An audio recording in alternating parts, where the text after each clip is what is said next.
আসসালামু আলাইকুম everyone, welcome back to my channel Shakti's kitchen house.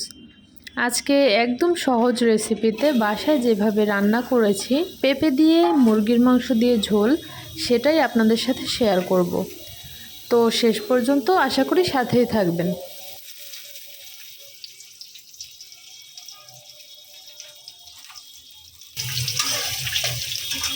পেঁয়াজটা বাদামি কালার করে ভেজে নেব।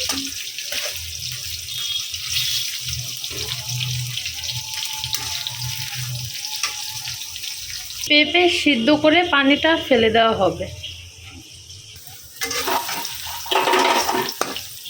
এই তো আদা বাটাটা দিয়ে দিলাম, ভেজে না সুন্দর করে। এবার আদাটা ভেজে দেব।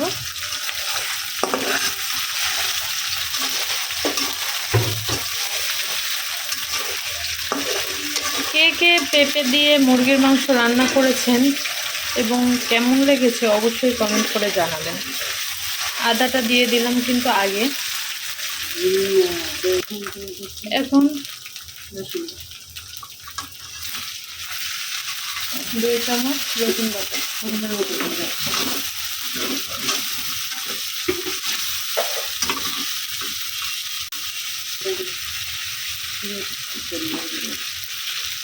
ধনের গুঁড়ি আর জিরার গুঁড়ি।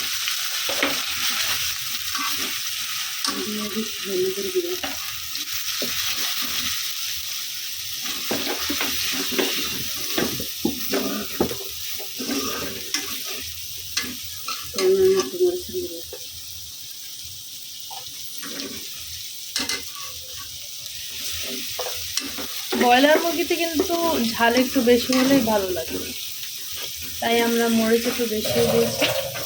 এখন মশলাটা যেহেতু নিচের দিকে লেগে যাচ্ছে, তাই কষানোর জন্য হালকা একটু পানি দেব, পরিমাণ মতো লবণ।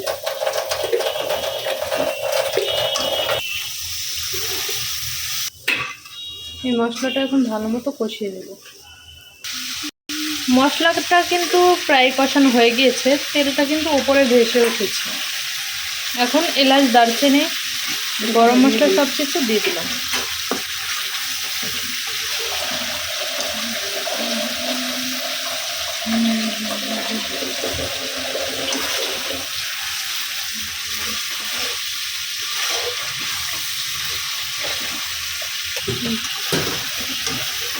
মশলাটা ভালো মতো কষে এখন মুরগিটা দিয়ে দিচ্ছি।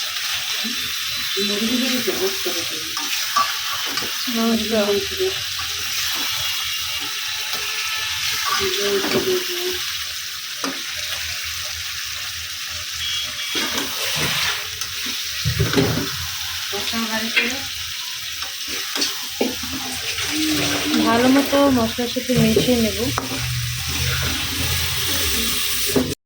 মুরগির মাংসটা যেহেতু তাড়াতাড়ি সিদ্ধ হয়ে যায়, তাই পেঁপেটা কিন্তু সিদ্ধ করে তারপরে দিয়েছি। এখন কিছুক্ষণ কষিয়ে তারপরে ঝোল দিব। মেশানো হয়ে গিয়েছে, এখন 5 মিনিটের মতো ঢেকে দিব, যাতে পানিটা ছাড়ে। মুরগির মাংস থেকে কিন্তু এমনিতেই পানি ছাড়ে। এই তো হতে থাকুক। প্রায় কিন্তু কষানো হয়ে গিয়েছে, তেলটা কিন্তু উপরের দিকে ভেসে উঠেছে, আর কালারটাও কিন্তু অনেক সুন্দর এসেছে। এভাবে একদিন আপনারাও বাসায় রান্না করে দেখবেন, সত্যি কিন্তু অনেক ভালো লাগে। ঝোল দেওয়া কিন্তু হয়ে গিয়েছে, এখন ঢাকনা দিয়ে ঢেকে দেব।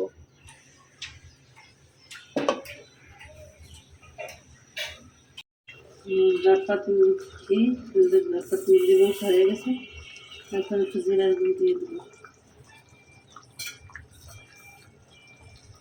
এখন নামাই দেব। নেই, মাখা মাখা হয়েছে, আর কালারটাও কিন্তু অনেক সুন্দর এসেছে। উপর দিয়ে হালকা করে জিরার গুঁড়ি ছিটিয়ে দিয়েছি, এখন নামিয়ে ফেলবো।